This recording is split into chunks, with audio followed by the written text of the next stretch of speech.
మంచి చేసి మనం జెండాలు జతకట్టి వారు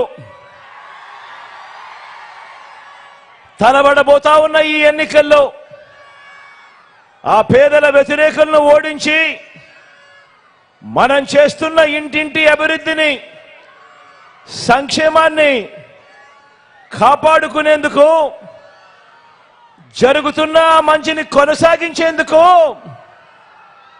మీరంతా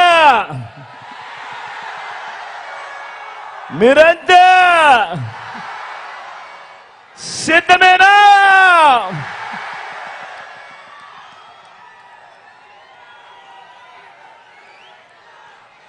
పేదల రాజ్యాన్ని, అవ్వాతాతల సంక్షేమ రాజ్యాన్ని,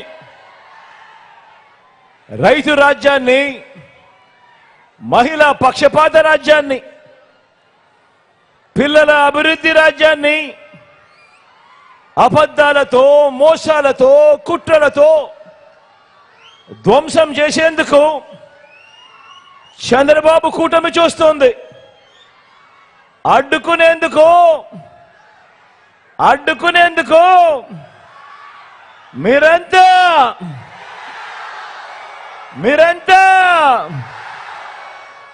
సిద్ధమేనా?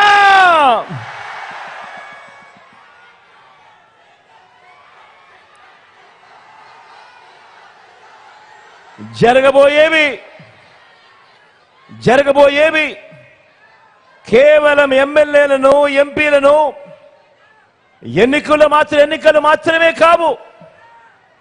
ఈ ఎన్నికల్లో మన ఓటు వచ్చే మన 5 సంవత్సరాల భవిష్యత్, మీ పిల్లల బడులు, వారి చదువులు, అక్క చెల్లెమ్మల సాధికారత, అవ్వ తాతల సంక్షేమం, రైతన్నలకు అందుతా ఉన్న భరోసా, పేద సామాజిక వర్గాలకు అందిన న్యాయం, ఇవన్నీ కూడా కొనసాగి మరో 2 అడుగులు ముందుకు వేయాలా, లేక మోసపోయి మళ్ళీ నష్టపోవాలా అన్నది నిర్ణయించేదే ఈ ఎన్నికలు. అందుకే నేను మళ్ళీ చెప్తా ఉన్నా, ఈ ఎన్నికలు కేవలం ఎమ్మెల్యేలను, ఎంపీలను ఎన్నుకునే ఎన్నికలు కావు. ఈ ఎన్నికలు మన తలరాతలు మార్చబోయే ఎన్నికలు అన్నది ప్రతి ఒక్కరూ కూడా గుర్తెరగమని చెప్తా ఉన్నా. ఇవి కేవలం జగన్ కు, చంద్రబాబుకు మధ్య జరుగుతా ఉన్న ఎన్నికలు కావు. ఇవి పేదలకు, చంద్రబాబు మోసాలకు మధ్య జరుగుతా ఉన్న ఎన్నికలు అనేది గుర్తుపెట్టుకోమని కోరుతా ఉన్నా.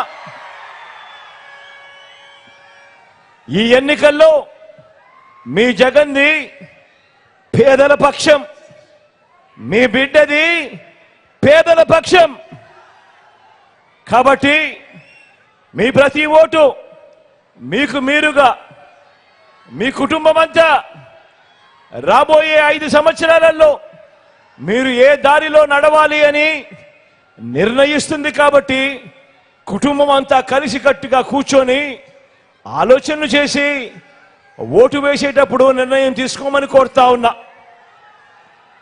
జగన్కు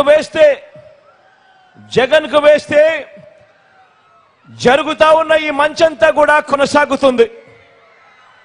అదే చంద్రబాబుకు వేస్తే పథకాలన్నీ కూడా మునిగిపోతాయి. మళ్ళీ మోసపోవటం, ఇది చరిత్ర చెప్తా ఉన్న సత్యం. ఆయన సాధ్యం కాని వాగ్దానాల నుంచి వస్తా ఉన్న వాస్తవం. అందుకే బాగా ఆలోచించండి.